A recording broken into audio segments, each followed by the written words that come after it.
Hey, what's up, guys? Welcome back for my review, chapter 259 of Black Clover. As you know, last week we didn't have a chapter because Shonen Jump took a holiday, but I am happy to say that this week's chapter was actually worth the 1 week break. That's rare. Usually, when it comes to manga, when they take a week break or a month break, whatever their schedule usually is, usually the next chapter isn't really worth the wait. But this chapter actually was. It was extremely hyped. Probably one of the best action chapters we've had in a long time, and that's saying something because literally every single fight chapter we've had has been amazing since we got into this whole Space Kingdom arc. I mean, of course, excluding the fights that we had between Luck, Charmy, and Leo in the Heart Kingdom facing off against the Dark Apostles. Personally, I really enjoyed those fights and actually was excited to see them. But I know a lot of the fandom weren't really that keen on those chapters. So we're going to put those chapters aside for now and basically say that everything besides those fights have been hyped. And to me, looking even back to all of that, the fight in this chapter was probably the most hype that we've had so far. Okay, so the chapter starts off and we get this nice clean look of what Asta's new arm looks like with his demonic powers. Now, in my last chapter review, I mentioned that it didn't seem like anything changed for Asta when the demon gave him his power up. That's because when I was going off of the fan translated version on the website that I usually read it on before the official one comes out, the scan that they used was very dark. So you could barely see Asta's arm. So for all I could tell, there really wasn't that much of a change to it. But as you can see in this chapter, and as you saw in the last chapter, it is vastly different than what it usually is. And you know what? AMD actually explains the reason why his arm looks so different now with this new power-up. It's because usually when Asta enters his dark form, AMD's only basically like trickling the power through, like basically giving him little droplets of power to give him that boost. But now he's actually feeding him full force power into that arm. So because of that, Asta's arm now has a demonic look to it, which we can assume is what AMD's actual arm probably looks like when he actually has a real body. So a little bit closer now to understanding exactly what AMD looks like besides that smoky, fire, black flame thing that we've been seeing him as this entire time. And we also find out that now that AMD's given Asta a lot more power than he usually does in order to fight, his body can't handle it. So AMD basically gets on a time limit saying, hey, your body's only going to be able to sustain this power for about 50 seconds, so make it count. Personally, I think since it's his first time using it, until he gets more accustomed to this level of power and trains his body up, I like the idea of keeping him at a 50-second time limit for it. That means that we can hold off on this form until dire situations where he won't be pulling it out left and right, because that's kind of my problem with the black form in general with Asta. Ever since he learned how to use it, he's been pulling it out more and more in fights, and I kind of like to build up more. I kind of like the idea of, Asta fighting in his normal human form first, and then when he realizes that he can't be his opponent, then jumping up into his black form. I mean, I know it makes more sense when he's facing strong opponents to just jump right into his black form in order to fight them at his full strength. But personally, I like to build up to it. I like the suspense of Asta struggling to fight the opponent in his normal form, and then building up to him activating the black form. But yeah, once AMD tells Asta that he only has 50 seconds to finish his fight, Asta's like, that's all I need, and he just jumped right in headfirst into the fight. And it's completely different than from the last chapter when Asta was trying to fight alongside Yami against Dante, because in the last chapter, as we saw, Asta was clearly running on fumes. He had no energy left. He was basically just dragging Yami down during the fight. But in this chapter, he's full energy again because AMD is pumping him full with that energy. He is ready to fight, and he's jumping headfirst in at Dante. And I actually like the fact that Yami notices that Dante is actually being very cautious of Asta's attacks. And because of the fact that he realizes that Dante is afraid of Asta's attacks because of the anti-magic, and the fact that Asta's emitting more anti-magic aura than he usually is with his new arm, Yami's like, alright, well, we actually have a shot at winning this now. So he jumps even harder in on the fight against Dante. And then we just spend the next few pages just watching the two of them work in perfect unison, even though they are just randomly attacking without communicating their attacks or any practice as. And then for the next few pages, we just spend the entire time watching Yami and Asta just working together in perfect unison, even though the two of them have never practiced fighting alongside each other before. They are just randomly throwing out attacks. The two of them are fighting off of pure instinct alone, and yet they are still working perfectly together. In fact, Finral even mentions the fact that the two of them are just randomly attacking. They're not working together, they're not trying to, coordinate their attacks, they're just being random with their attacks. And yet, they are somehow still in perfect sync. And on top of that, the two of them look like they're actually having fun in the fight. They're not, angry, or of course they're angry. I mean, obviously they're angry. Who wouldn't be angry at Dante at this point after what he just pulled so far? I mean, he almost killed Gouch. But it's not like they're like, I'm trying to think. It's not like It's not like they were fighting like how Gohan was against Cell, where Gohan was just pure rage and he just wanted to kill Cell or he just wanted to defeat Cell. They are actually enjoying this fight, kind of like how Goku usually does when he ends up fighting against a strong opponent. And I like Finral's face when he's watching it with him because he kind of has this like face of admiration. At the same time, he's a little bit afraid of how much they are enjoying this fight. But still, he's inspired by how strong the two of them are and how well they are working together. And he actually has a lot of hope that the two of them actually might be able to pull out the win. And dude, when I was reading this part of the chapter, even though I want to preface this, I wasn't a big fan of Dragon Ball Super. I thought that thing had a lot of problems. Outside the animation, I thought the storytelling had a lot of problems. But there were a lot of moments during the Tournament of Power that I actually really enjoyed. And one of them was when Goku and Vegeta actually were fighting alongside each other against Jiren. And this actually reminded me of that part because I remember, I forget if it was Whis, Beerus, or maybe Topo. Someone mentioned that the two of them, when they were fighting against Jiren together, even though you could tell that the two of them never really practiced fighting in unison before, they were still somehow being in perfect sync during the fight and pushing Jiren back. Now, that being said, when I read the original scan of this, or the fan translation, there were a few parts that were a little confusing based off the scan that was uploaded. Like that part in the beginning when Asta jumps right into the fight after AMD tells him about the time limit. It was a little confusing as to what happened to Dante because it seemed like his arm got cut off, but you couldn't really tell from the scan I was reading. And then in the official translation, we can clearly see that, yeah, Asta managed to cut off Dante's arm.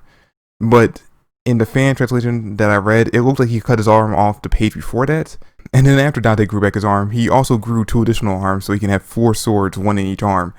And after I saw that, I got flashbacks to this image I remember seeing back in high school. And I actually, I'll try to find it if I can, but it was of the god Kali, I believe he's the Hindu god. He's someone who has 4 arms. I believe he's dark blue. And in the image, I just remember there being like he had a sword in one arm, he had blood on the other, and then he was holding like a decapitated head. And Dante just reminded me in this picture or in this panel of that image so much. I'm like I said, I'm gonna try to put it up on the screen so you guys can see exactly what I'm talking about. Now, interestingly enough, during the fight, Dante is relying solely on his flesh magic. We don't see him use any of his gravitation magic. I mean, I guess he technically uses gravitation magic to create the swords that he was using against them, but throughout the entire fight, he's mostly relying on his flesh magic, which is interesting to me because so far we've seen him basically relying on the devil's power, on this gravitation magic that Lucifer has given him. And he even mentioned in the previous chapter, I believe, that he hated using his flesh magic because how disgusting it was. So the fact that he is relying solely on that it's kind of interesting. It kind of makes me wonder what his headspace is right now. Like, why is he relying solely on his flesh magic? Why is he not, tapping into the gravitation magic? Because at this point, with how monstrous he is right now, and how much power I would assume that Lucifer is giving him, you'd think his gravitation magic would be at least beneficial in this fight to, keep the two of them at bay, because they're, like I said, they're volleying attacks at him. They're just randomly attacking him left and right.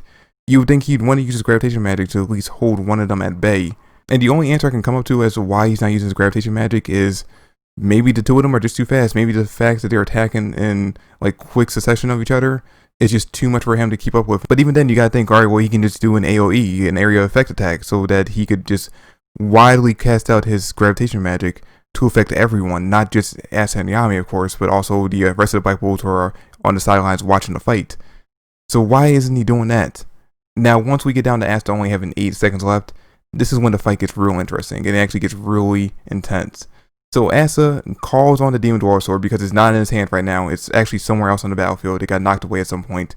And while it's coming to him, just like how Thor's hammer comes to him when he calls on it, Dante just grabs it out of mid-air. And you would think that because of the fact that it has anti-magic properties that it would affect him even if Asta's not touching it. But he still grabs it with his arm out of mid-air. And then Asta's like, fine, Demon Destroyer Sword. He tries to call on that. And then Dante again knocks Asta out of the way of his grimoire, interrupting Asta calling forth the Demon Destroyer Sword. And actually, in the same time, when he does that, he actually tries to throw an attack at Asta. But this is when Yami comes in and actually uses, I believe, his Sudden Death or his Black Thrust, or was it Death Thrust? I forget what the name of the attack was. But he uses that new technique he developed to basically blow apart Dante's upper half again. So now Asta's protected from the fight, or protected from the attack. But at this point, he only had 3 seconds left, so he doesn't have time to basically call forth either of his swords. So this is the moment we get Yami tossing his sword over to Asta to use to deliver the final blow. And we get this slow build up, even though it doesn't make sense since at this point he only had 1 second left of how he could do it in this amount of time. We get this kind of slow build up, or at least it's drawn slowly, of the anti-magic enveloping Yami's sword, and then Asta going in for the final slash just in time to defeat Yami or to defeat Dante before his anti-magic boost ran out. And you know what? I know a lot of fans are going to be hyped for this moment. Me, personally, I was extremely hyped for this because for a long time now, I've been actually hoping Asta would get a brand new sword. In fact, I was hoping that his training in the Heart Kingdom would have resulted in him getting some kind of brand new sword, maybe finding a sword in a dungeon there, or, Lord Chica just gifting him a sword that he could actually use as a new anti-magic sword. But the fact that Yami was the one to pass his sword on to him just is just so symbolic of their relationship right now. The fact that the two of them are just master and student. Yami passing on his own sword, even though Yami has I think he said he has 20 of the same sword. We've already seen Yami break one sword before and replace it with another one of the exact same make and model. So it's not really that, the swords aren't really that important to Yami, but still it has a symbolic meaning behind it of Yami being the master passing on his sword to the student. And it makes me wonder, because after Asta uses his or envelops it in anti-magic and attacks Dante with it, we see that it's now completely rusted. So is it a question of, is Asta going to keep the sword now, or is Yami just going to throw it away? It's actually going to be something that Asta can add to his arsenal of attacks or arsenal of swords. And if he does, what's he going to name this? Now, personally, in my opinion, because this is a Japanese katana, and because of the fact that Yami is from the equivalent to Japan in this universe, I would like it if Asta could keep the naming for this brand new sword, if he does get to keep it, in line with the Japanese heritage. And personally, in my opinion, I've always been more accustomed to, or more, I always kind of dug, I would say, the name Muramase for a blade more than anything. So I would like it if he named it that. But more than likely, because of the fact that all his names have demon in it, he's going to call it something like Demon Slasher or something like that. And you know what? This also brings up the question, will this sword have its own unique ability? Because so far, each one of Asta's swords, outside of their anti-magic properties, have their own unique ability. Now, I would probably guess not, because of the fact that Yami, his swords don't have any unique abilities. They're just swords that he passes dark magic through. So it wouldn't really make a lot of sense for Asta's brand new sword to have a unique ability in itself, unless somehow the grimoire that Asta has can grant it a unique ability.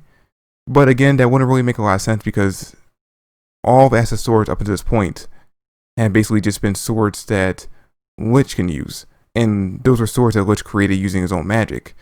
So it's a little questionable whether or not this sword, if Asta does get to keep it, will have its own unique ability, or if it's just going to be a normal sword that Asta can use.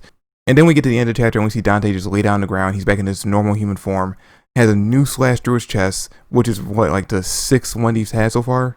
But this one basically he's down for the count now. He's seemingly knocked out, and Asta and them are basically celebrating like they won, which technically they have won so far. They have, as far as the chapter is concerned, they have won this fight against Dante. But as you know, I've been saying for the past 50 chapters now, I know it hasn't obviously been that much, but for the past little bit, ever since we've been starting this fight between the Dark Triad and focusing on Yuno, Noel, and Asta fighting off against Dark Triad members, I've been calling for the fact that this is not the end of the fight. This is obviously setting up for Asta, Yuno, and Noel to each have their own personal opponent with the Dark Triad members, and that Yami is more than likely going to get kidnapped. So what I'm guessing is, because of the fact that Dante is laid out right now, in the next chapter, we're more than likely going to have Lucifer take over his body, because Lucifer still hasn't shown himself yet. We still haven't seen Dante and Lucifer go into the hybrid form. So because of the fact that Dante's already knocked out, we know they can't go into the hybrid form, because that requires for both parties, Dante and Lucifer, to be conscious and to share the body.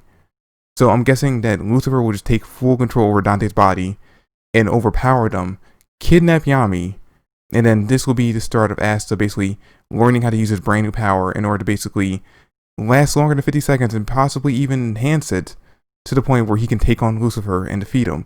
Because now that he's defeated Dante, obviously Lucifer has to be his target. And you know what, I'm actually really looking forward to that, because if Lucifer takes over Dante's body completely, this means we should actually get Lucifer in his normal form. We actually get to see what Lucifer actually looks like for a brief moment in the next chapter. And I'm actually excited about that because so far Segred is the only demon we got to see in their true form. We haven't seen AMD yet.